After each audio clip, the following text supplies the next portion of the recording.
como preparar o seu filho para a vida.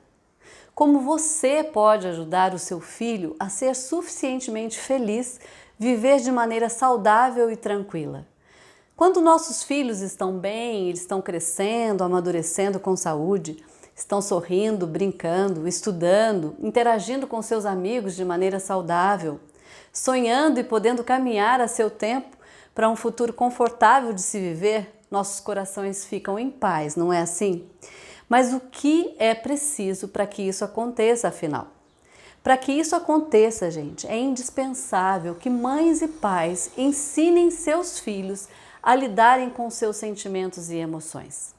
A melhor maneira de ensiná-los isso é propiciar experiência saudável afetiva em casa, construindo proximidade e intimidade com eles.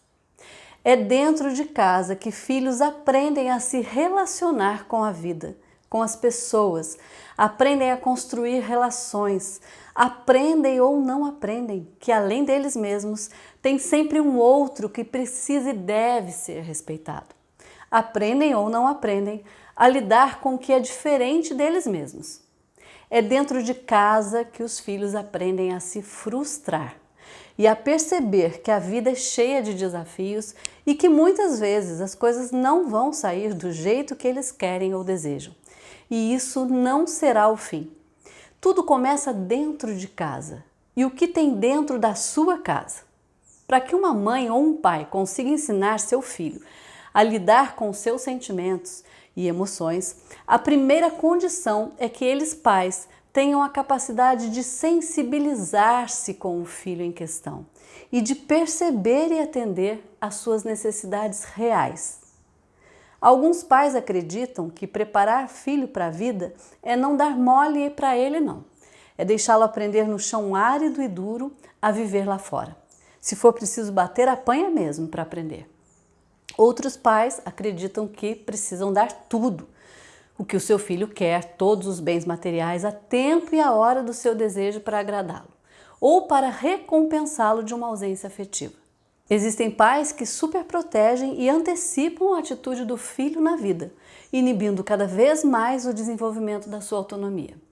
Outros empurram logo cedo, precocemente, para aprenderem a se virar, mesmo que ainda não tenham maturidade emocional para isso. Alguns ensinam só com o não, outros ensinam com o sim. Existem pais que não conseguem construir proximidade afetiva porque são muito invasivos e querem viver por ele, filho. Nesse caso, o resultado é um retraimento por parte do filho. Outros porque aprenderam que ser afetivo e amoroso é acostumá-lo mal. Então criam uma distância afetiva em prol da dureza. Alguns pais ainda não tiveram experiência afetiva com seus próprios pais ou um modelo afetivo, e sim a dureza da vida. Existem pais que tiveram o privilégio de ter uma estrutura familiar no sentido de serem suficientemente bem cuidados e amados. Esses pais terão uma facilidade melhor e maior em cuidar de seus filhos.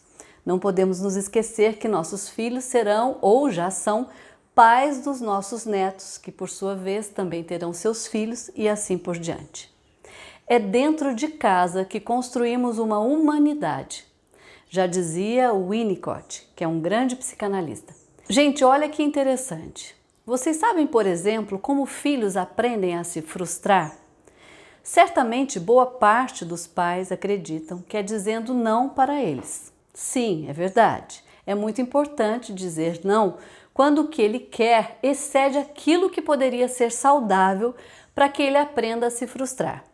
Mas antes de dizer não, antes de ensiná-lo a se frustrar, é indispensável que ele possa ter na relação com você o afeto sem se frustrar. Filho aprende a se frustrar também e principalmente quando ele não se frustrou com o essencial da vida para ele, a sua presença afetiva. O que melhor ensina, por exemplo, um filho a ter limite? É ter um cuidado que sustente e contorne ele na vida. Por exemplo, vou explicar melhor para ficar mais claro. Para ser um rio, não precisa ter a margem que delimita e sustenta a sua formação? Senão é água espalhada, certo?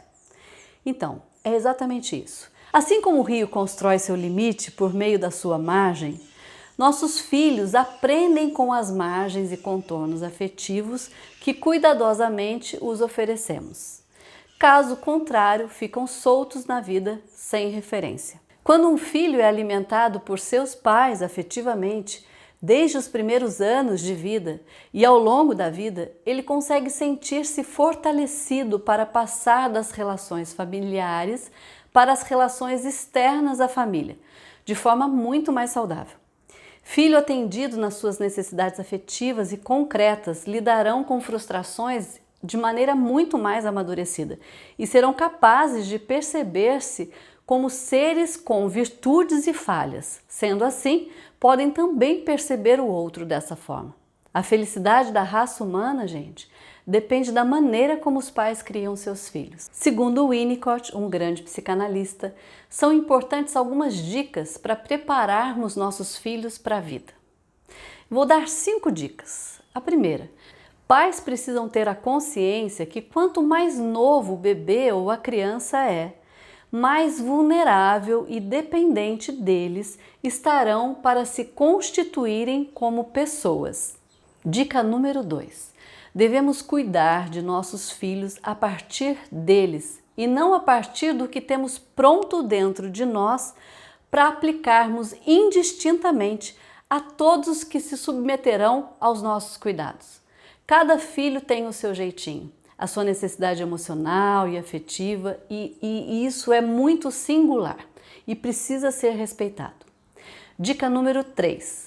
Pais precisam permitir e suportar que seus filhos expressem seus sentimentos. Seja raiva, amor, dor, alegria, indignação, sofrimento, não importa. Quando uma criança sente raiva, por exemplo, e seus pais não perdem o controle e dão sustentação para ela sentir na medida do saudável, isso passará e ela então aprende a lidar bem com a raiva em outras situações da vida. Dica número 4. O que você ensina ao seu filho é o que você faz e não o que você diz. E dica número 5. Preste atenção no seu filho. Perceba como ele está, o que ele sente, o que é importante para ele. Um grande beijo.